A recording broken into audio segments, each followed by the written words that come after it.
Buenas tardes, muchas gracias por atender al llamado de la universidad para tocar un tema que evidentemente es un tema que trae muchos comentarios, muchos desacuerdos, muchas esperanzas y muchas frustraciones. Indiscutiblemente, este tipo de giras de los papas tienen que atravesar en medio de escenarios políticos muy complejos y actitudes sociales también sumamente comprometidas.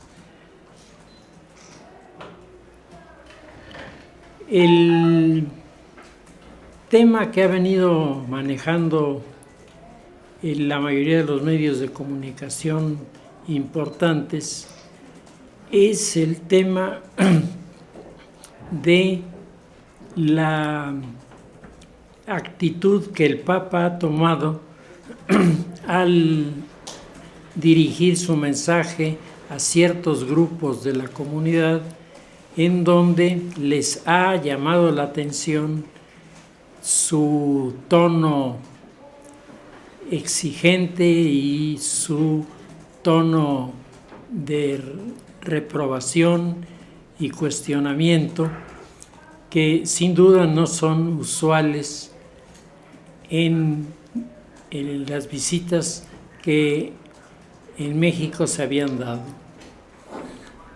Yo creo que vale la pena revisar rapidísimamente por qué el Papa está adoptando estas posturas, por qué está adoptando estas actitudes. El pontificado prácticamente nace dentro del cristianismo, es una institución que nace del cristianismo en la designación de Cristo a Pedro como el sucesor. Y de Pedro para acá se ha respetado esta norma de tener una cabeza de la Iglesia que responde por la comunidad. No hay una autoridad religiosa semejante en ninguna otra religión. En el caso de el pontificado, se ha cuestionado cuál es el terreno de la Iglesia y cuál es el terreno del Estado, cuál es el terreno de la sociedad, cuál es el terreno de los pastores religiosos. Y aquí hay dos elementos que son inevitables para explicar el tema. Uno es la respuesta de Cristo a los fariseos que le preguntan sobre si se pagan los impuestos o no, y Cristo les dice que de quién es la imagen que hay en la moneda, le dicen que es de el César. Entonces viene la frase que todos hemos oído: dad al César lo que es del César, pero dice además lo que se nos olvida: dar a Dios lo que es de Dios. Es decir, hay una separación de los campos, reconociendo que la Iglesia tiene un papel y el Estado tiene otro. Casi al final del Imperio Romano, el Papa Gelasio elabora una doctrina que sigue siendo válida hasta nuestros días. Es la doctrina que se llama de las dos espadas, que establece que Dios dio la espada del poder temporal al emperador y la espada del poder espiritual al Papa, al sucesor de Cristo en la Iglesia, y que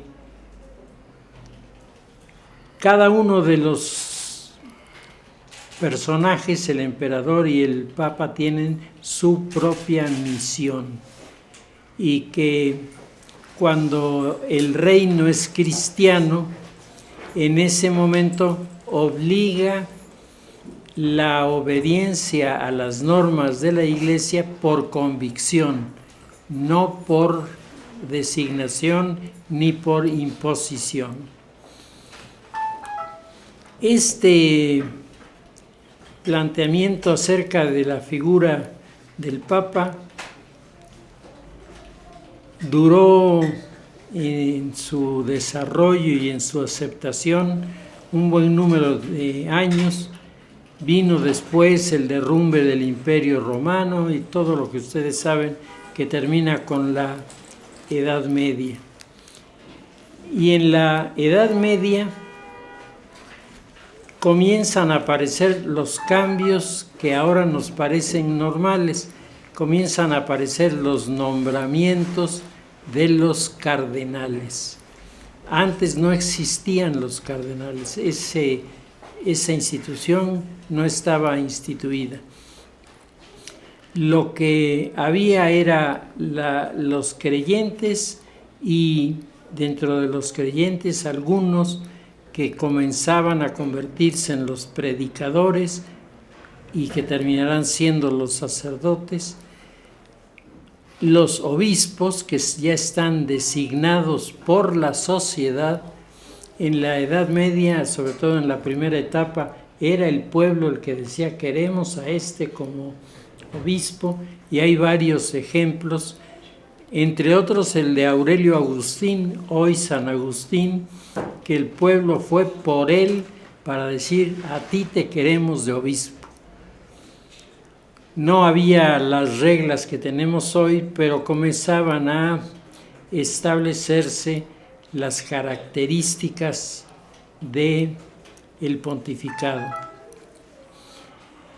Durante la Edad Media, el emperador Otón I otorga como un regalo al Papa los llamados estados pontificios. Y si ustedes se toman el trabajo de buscar en un atlas histórico el tema de los estados pontificios, verán que era la mitad de Italia, la mitad, que dejaba un pedazo en el norte libre y un pedazo en el sur libre. Todo lo demás eran los estados pontificios. La historiadora norteamericana Barbara Tuchman dice en su libro El espejo lejano que cuando Otón le regala al Papa los estados pontificios, los ángeles lloraron porque era un regalo envenenado que le iba a causar mucho mal a la Iglesia. Y así fue. La Iglesia se ligó a los intereses de los grupos políticos. La Iglesia se involucró en las acciones para defender o para rechazar medidas de los gobiernos, y además, como la Iglesia era gobierno, la Iglesia imponía impuestos y se creaban toda una serie de situaciones que dejaron a la Iglesia muy mal parada en el período medieval. Los excesos que llegaron al extremo de la familia Borgia y de todos los que hoy nos escandalizan, pues no fueron sino la consecuencia de esta visión de la Iglesia simultáneamente gobernando y simultáneamente dirigiendo el orden religioso.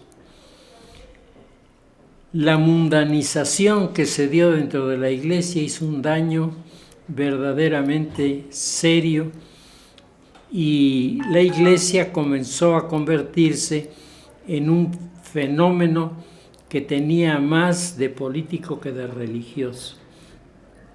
El Papa con el que este modelo se lleva a cabo es el Papa Inocencio III, que es Papa en el año de 1300.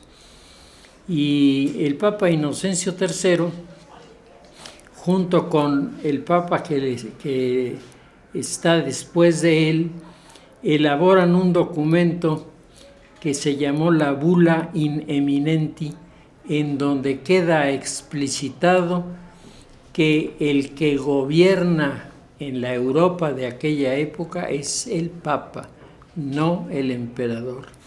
El emperador será designado por el Papa y el Papa le tomará cuentas al emperador. Se llegó a excesos, por ejemplo, obligando al emperador a ir a uno de los lugares donde residía en el invierno el Papa, en Canosa, y lo tuvo parado afuera descalzo en la nieve durante toda la noche para recibirlo al día siguiente. Estos extremos de autoridad fueron generando un distanciamiento entre la Iglesia y el emperador.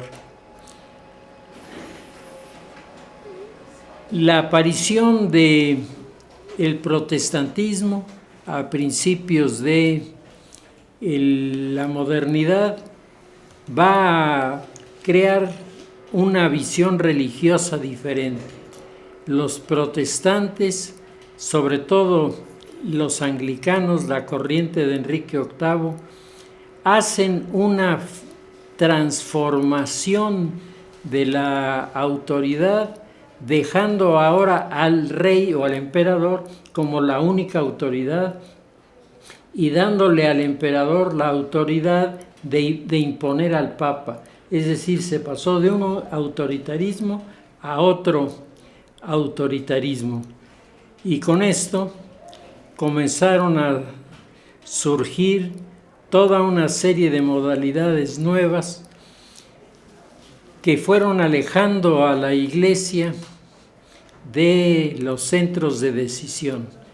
Pero será explícitamente en 1648 cuando se firma el Tratado de Westfalia que los jefes de gobierno de Europa dijeron: no queremos a la Iglesia en nuestros asuntos. Se consolida el Estado moderno, aparece la nueva visión de la política en la que están involucrados el concepto de soberanía, el concepto de participación, el concepto de representación y el concepto de constitucionalidad, que fueron los grandes caminos a través de los cuales la democracia penetró en el mundo occidental. Y todo esto, a quien perjudicaba de manera muy especial, era a una iglesia que ya estaba bastante deteriorada.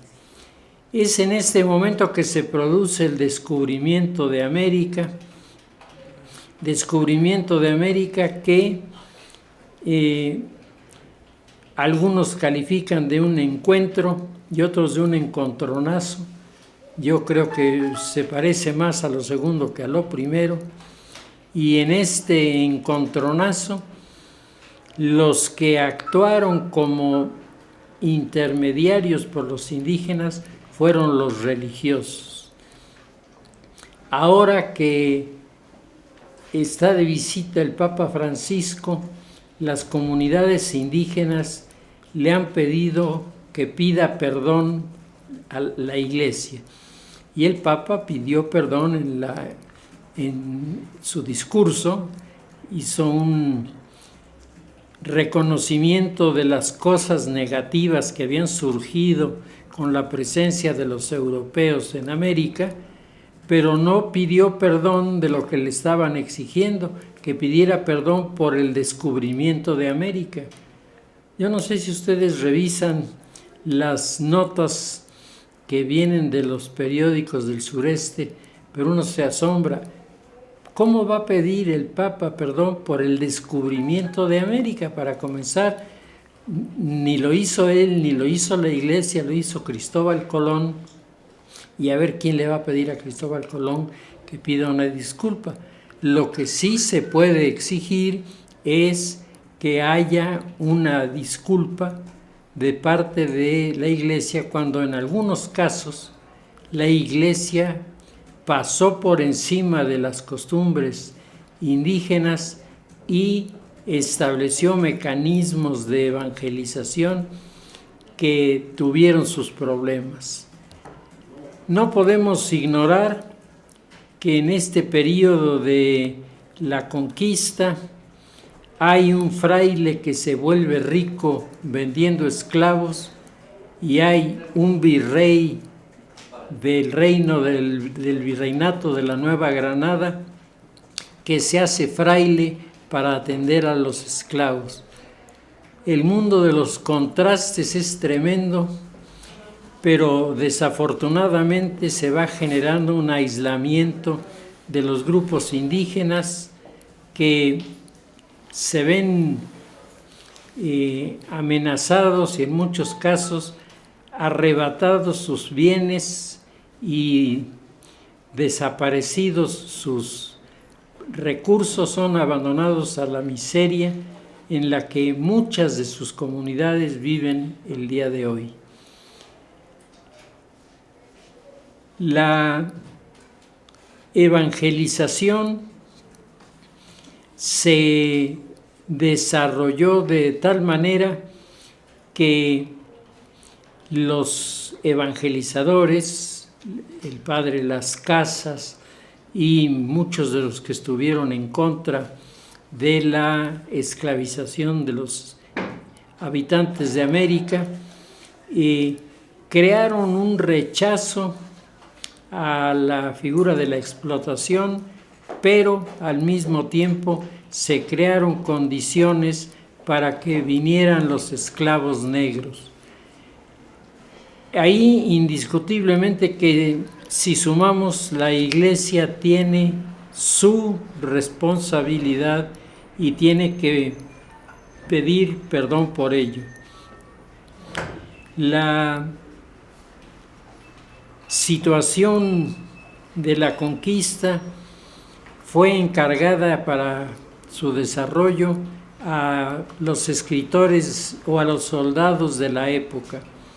De las más famosas transcripciones de cómo fue la conquista está sin duda la de Bernal Díaz del Castillo, La verdadera historia de la conquista de la Nueva España, y la impresionante obra La voz de los vencidos, en donde se relata todo lo que padecieron los grupos indígenas en el pasado. Cuando estos grupos piden al Papa que pida perdón, me parece que tienen un derecho, tienen una razón, tienen un argumento que cabe, y el Papa responde pidiendo perdón y además dice por qué. No por el descubrimiento de América, insisto, sino por las cosas negativas que se gestaron en aquel momento. El desarrollo de el pensamiento laico en la época de la Revolución Francesa creó otro elemento que se introduce en las visitas del Papa, que es el de la laicidad o el laicismo. Hoy mismo en varios periódicos, en la página editorial, venían comentarios reclamando la naturaleza laica del gobierno. Y esto es correcto, pero no hay ninguna violación al Estado laicista. Si el jefe de Estado es creyente y va a la iglesia a comulgar, no está poniendo en entredicho la separación de la iglesia y el Estado, la capacidad del Estado a manejar todos los servicios civiles que son los que nos ayudan a demostrar nuestra identidad, etcétera. Eso el Estado lo sigue haciendo y no se suspende porque alguien vaya o no vaya a comulgar en una ceremonia religiosa. Se dice que el gobierno adopta un doble discurso. Por un lado, el discurso de acercamiento a la Iglesia y por otro lado, el acercamiento a los partidos, que particularmente algunos de ellos han estado cuestionando, han estado señalando su desacuerdo con que el presidente asista a los eventos religiosos. A mí me parece que el verdadero laicismo, el laicismo que entre otras cosas introdujo Enrique VIII, y vaya personaje que fue Enrique VIII, él dejaba muy claro que el tema de los religiosos se reducía a las puertas de la iglesia y los temas políticos eran los que trataban en el Parlamento. Hoy la modernidad ha generado un modelo en el que se entremezclan los temas religiosos con los temas políticos. Un ejemplo, el tema del aborto, el tema de los anticonceptivos, el tema de la relación de las parejas homosexuales. Todos estos son realidades que están en nuestro medio y que, siendo fenómenos sociales, se ven confrontados con lo que ha sido la enseñanza de la Iglesia. Cuando las personas no son creyentes, no hay ningún conflicto. Es decir, si una persona es atea o tiene otras religiones, bueno, musulmana no, porque los musulmanes también no están de acuerdo con el aborto, pero si no tiene religión o tiene una religión que se lo permite, no tiene problema porque las normas del mundo cristiano son para los cristianos, no para el resto de la gente. Llama la atención que escritores de muy buena pluma y que son gente muy seria, se siente ofendido cuando algo sucede, cuando ellos mismos están diciendo en sus artículos: yo soy ateo y tengo este punto de vista, y están en su derecho, y nadie puede obligarles a aceptar los principios de la fe. Puede intentar convencerlos, pero nunca obligarlos. Esto me parece que es uno de los temas que en nuestro país no ha quedado muy claro, y que los artículos que se están publicando al día de hoy apuntan en este desconocimiento de lo que significa primero la relación Iglesia-Estado y luego lo que significa la aplicación de estos criterios de separación Iglesia-Estado en el orden de lo que es laico. Laico no significa enemigo de Dios, laico significa que el tema religioso no se involucra en lo que se está discutiendo.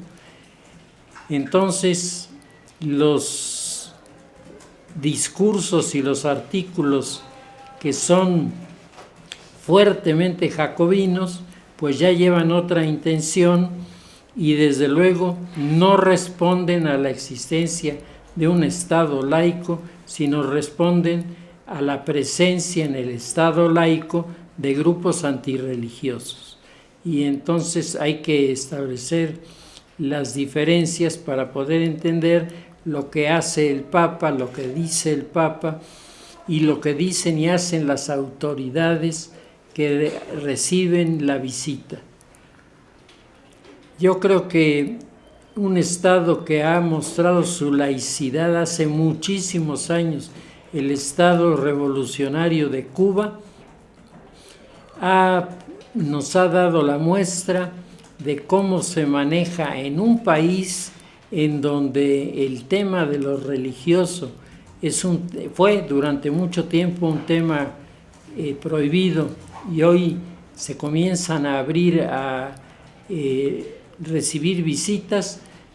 Se están creando condiciones nuevas, pero las actitudes de muchos políticos siguen demostrando que no se ha acabado de entender qué es lo que significa lo laico, y mezclan lo laico con lo antirreligioso, creando con esto una información que evidentemente choca con los acontecimientos reales. El punto de cuestionamiento que se hace a haber admitido al Papa en el Palacio Nacional, seguramente ustedes vieron los artículos, el cuestionamiento es no entender lo que ha sucedido en la historia de 1930 para acá. Para 1930 se firman en Italia los tratados de Letrán, que son el reconocimiento de la existencia del Estado Vaticano, y el Estado Vaticano como una entidad jurídica que tiene representación no religiosa sino de gobierno ante todos los países que tienen acreditadas embajadas en su territorio. Por lo tanto, los tratados de Letrán vinieron a darle al Estado Vaticano una realidad que antes no tenía. Los nuncios apostólicos que fueron expulsados en la época de la Revolución fueron expulsados porque se tenía la idea de que obedecían las órdenes de Roma para tratar de quedarse con el poder en el territorio mexicano, lo que estaba totalmente equivocado. El siglo XIX nos dejó a nosotros los mexicanos un amargo sabor de incomprensión y de falta de recursos para dialogar. Yo no sé si ustedes conozcan alguna mesa de negociación.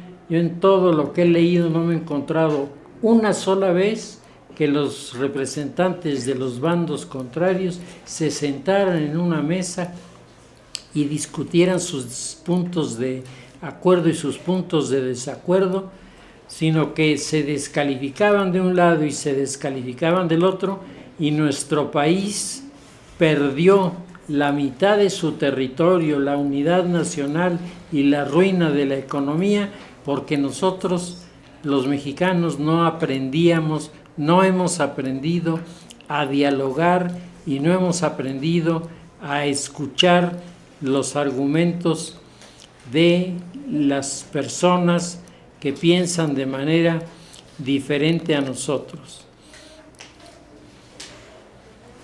El papel de la Iglesia en el mundo moderno atraviesa por etapas muy conflictivas hasta la presencia del Concilio Vaticano Ecuménico número 2, el primero fue en el siglo XIX, en donde el Papa Paulo VI abre la puerta a que comiencen a manifestarse doctrinariamente acuerdos, desacuerdos. Los debates en el concilio fueron muy intensos.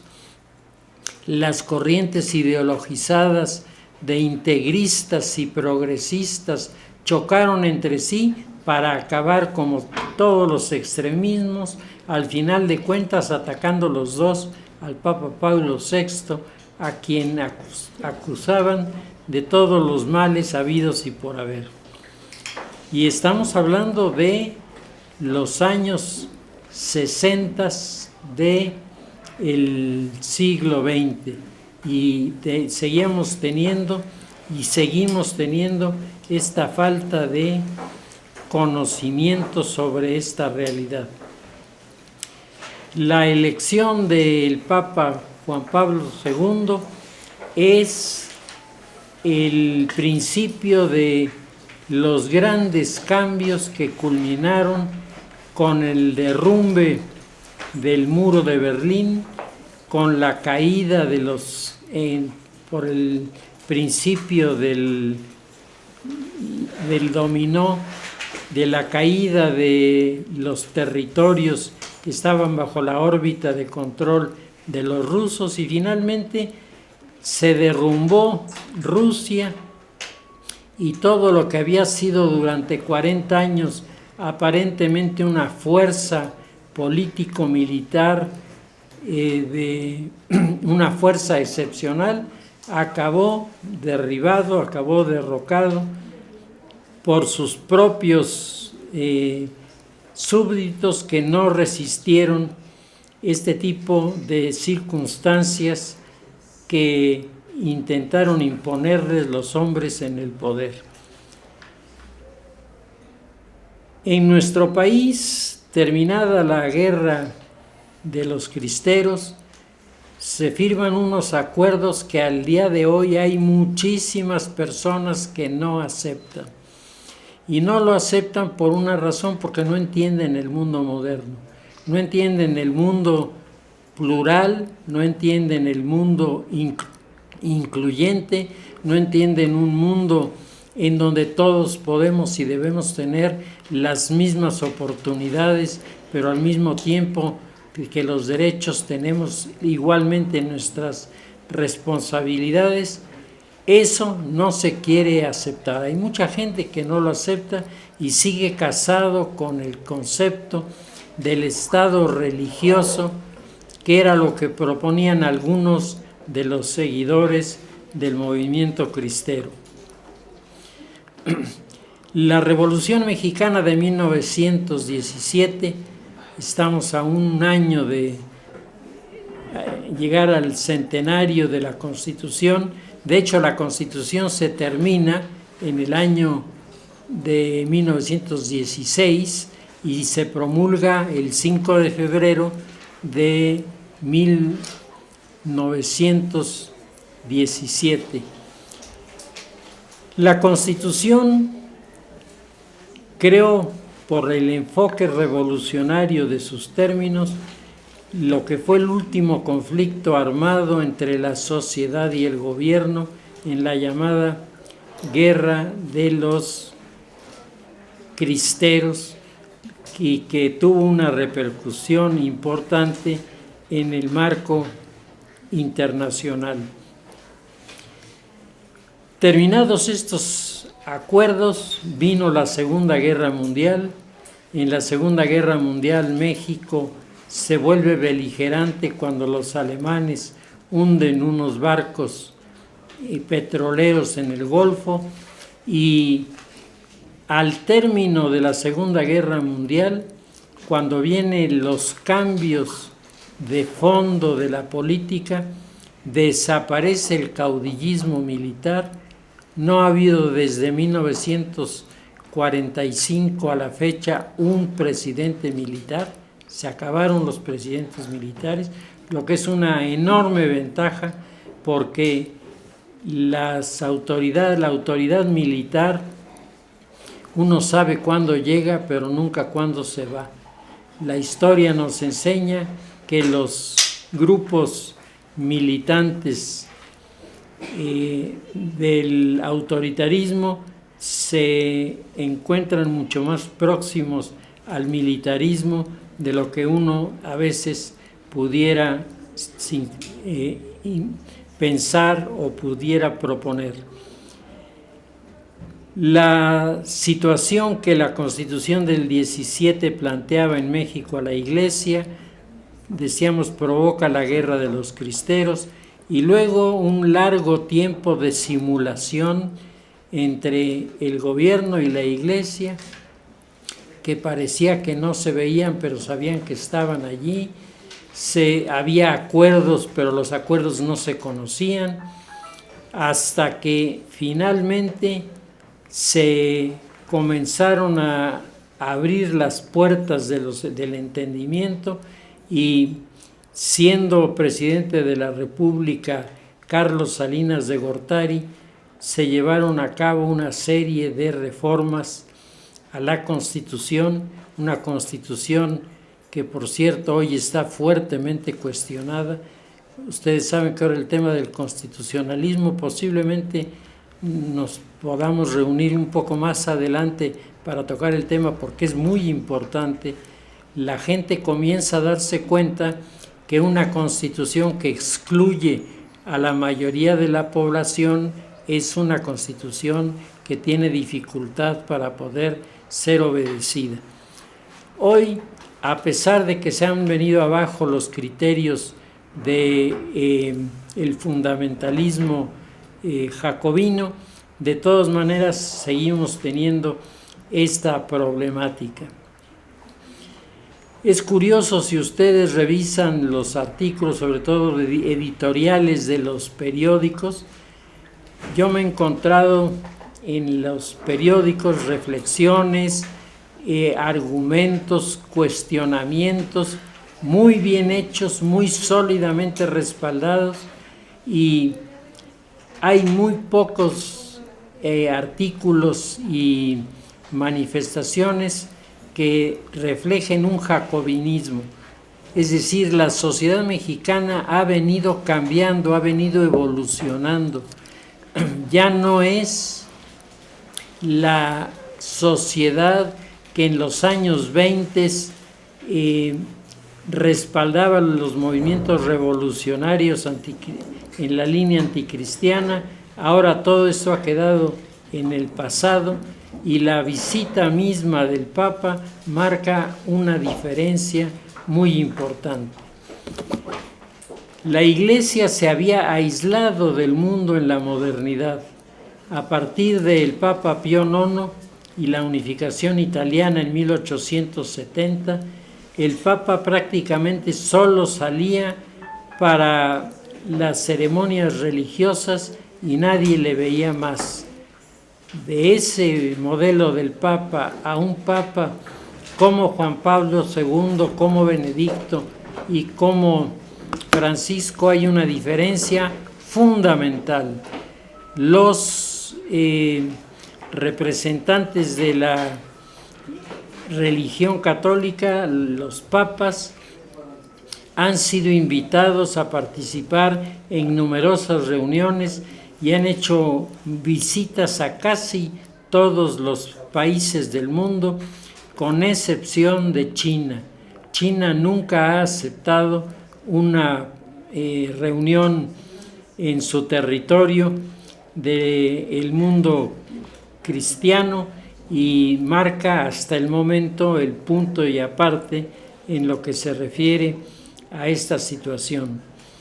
En la época del concilio, cuando surgieron los bloques de los integristas y los progresistas, la figura de Monseñor Romero, el arzobispo centroamericano que fue asesinado mientras oficiaba misa, fue visto con actitudes de indiferencia por un lado, y por otro con la visión equivocada de que al estar trabajando en los medios sociales se había contagiado de las teorías doctrinarias equivocadas.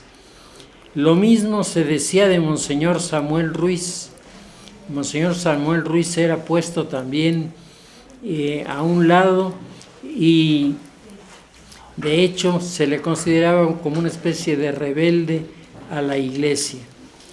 Hoy el Papa Francisco ha beatificado a Monseñor Romero y ha levantado toda una ola de comentarios cuando el Papa Francisco se hinca delante de la tumba de Monseñor Samuel Ruiz para hacer una oración. Esto habla de un cambio muy serio, muy profundo que está propiciando el Papa Francisco. El Papa Francisco tiene un modo de hablar, un modo de plantear las cosas distinto a los demás. Él no es el hombre de discursos fogosos como Juan Pablo II o de discursos teológicos de mucha profundidad como era Benedicto. El Papa Francisco tiene como su lenguaje el lenguaje de las cosas simples, de las cosas comprensibles, de las cosas que aún las personas menos preparadas pueden entender. El Papa habla en muchos casos al corazón, habla al sentimiento, habla a los sentimientos, y por eso se producen las reacciones que yo creo que todos hemos visto en estos días. La imagen del Papa levantando a los niños en un hospital le ha dado la vuelta al mundo y ha sacudido a muchos, porque esta actitud que el Papa dice la lleva a la práctica, y entonces está haciendo con esto una presentación de lo que puede y debe ser la vida religiosa para los laicos en el mundo en el que estamos viviendo.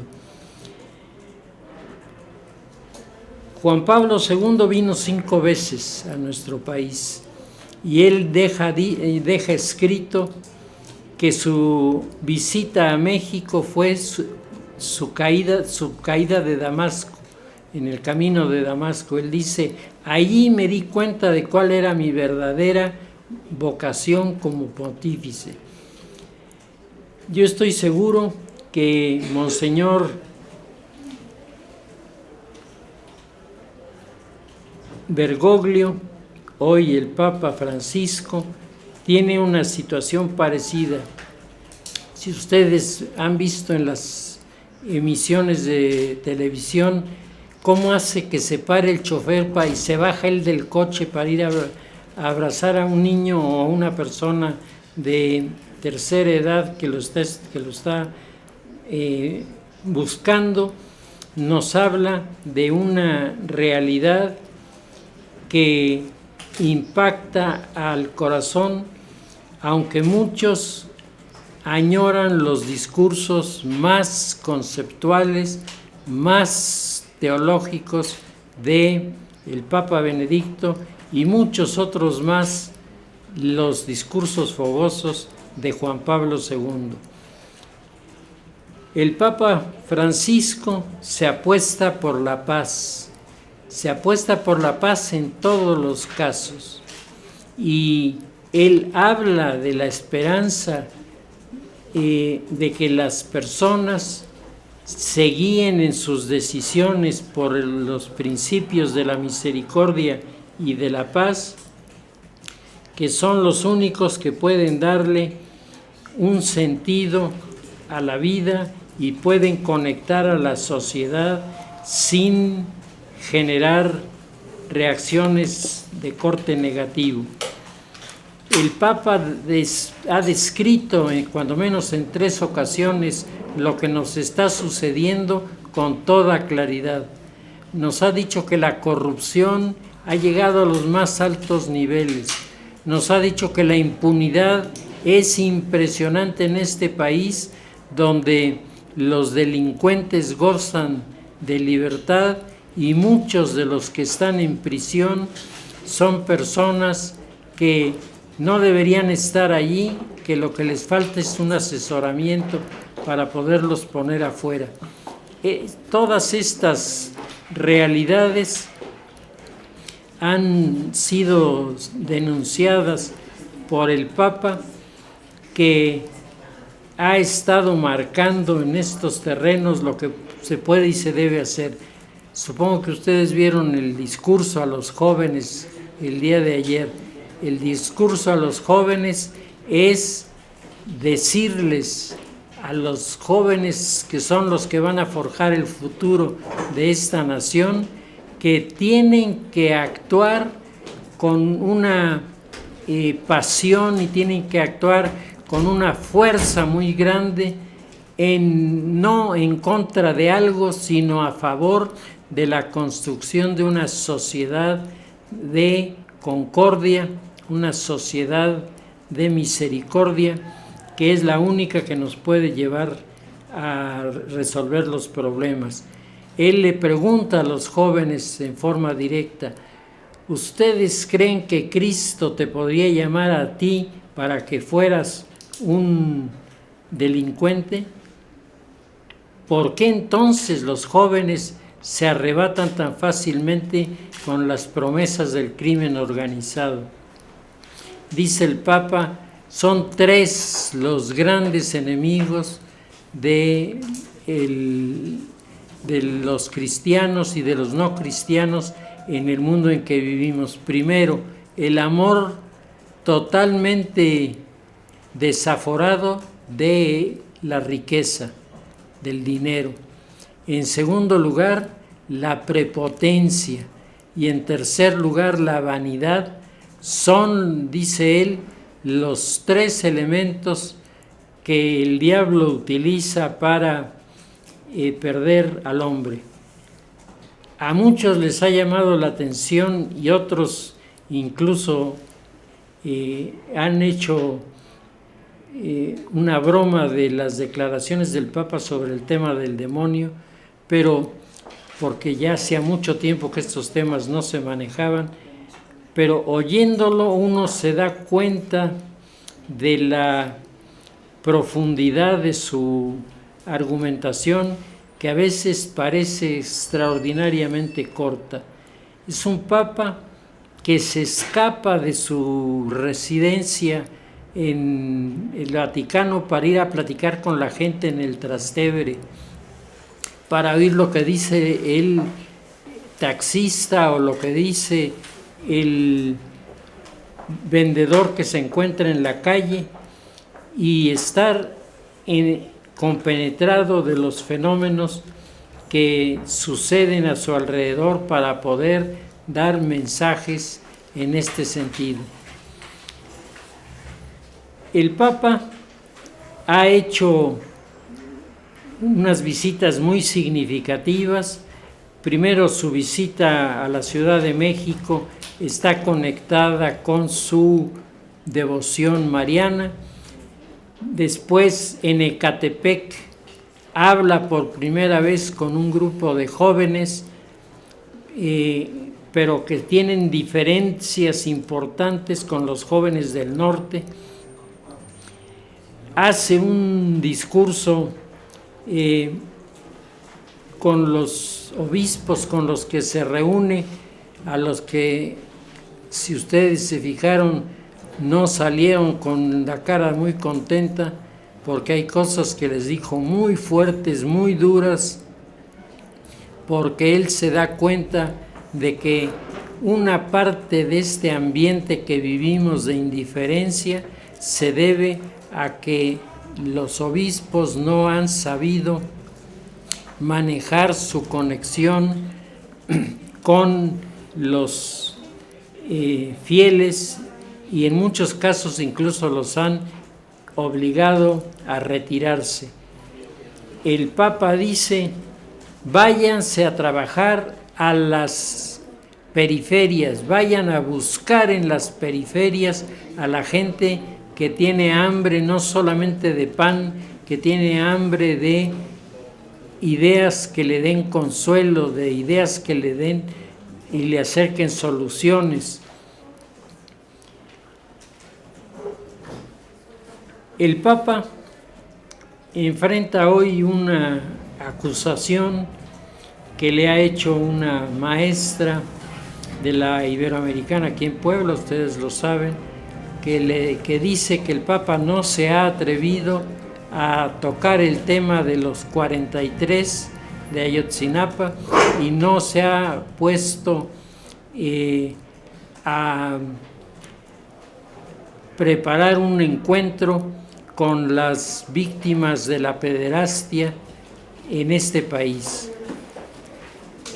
El tema es un tema importante, es un tema que no se puede dejar de lado como si no tuviera trascendencia, pero indiscutiblemente en estas reuniones que hace el Papa como jefe de Estado por un lado y como jefe de la Iglesia por el otro, sin duda se generan una serie de tensiones, de acuerdos, de compromisos que no se pueden romper, porque si se rompen se destruiría la escalera que se está tratando de edificar para resolver los problemas.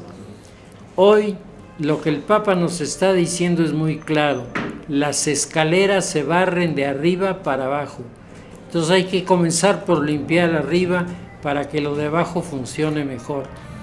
Y esto ciertamente no ha sido del agrado de los grupos integristas, que ya comienzan a hacer algunas declaraciones que curiosamente resultan mucho más agresivas y mucho más anticristianas que las declaraciones de los grupos de izquierda, que curiosamente han sido más que moderadas en sus opiniones sobre el Papa, porque hay mucha sintonía con los temas que trata el Papa y los temas que tratan los grupos de la izquierda en nuestro país.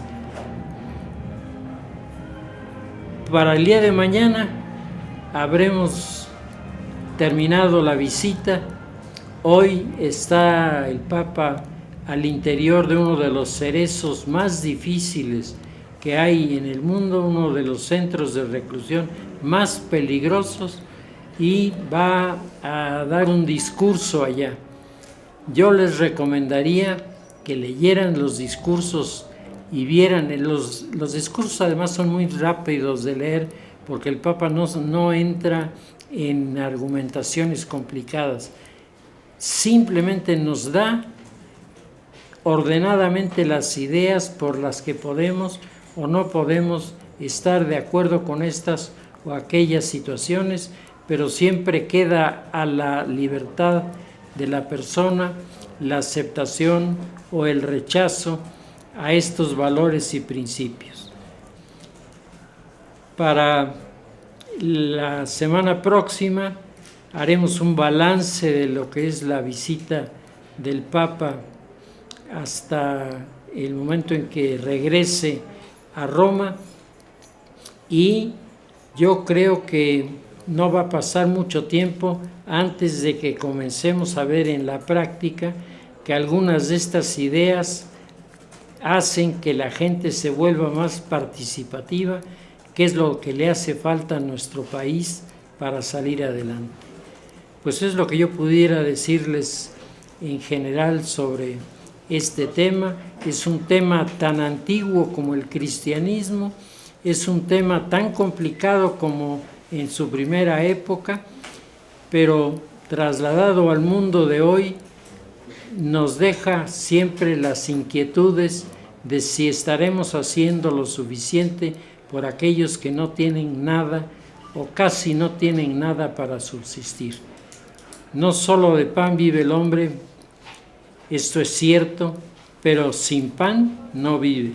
Entonces, yo creo que el mensaje, sobre todo a los grupos sociales mejor remunerados, es un reclamo de olvidar al hermano pobre en lugar de tenderle la mano y construir con él un mundo diferente para el día de mañana. Pues lo dejamos ahí.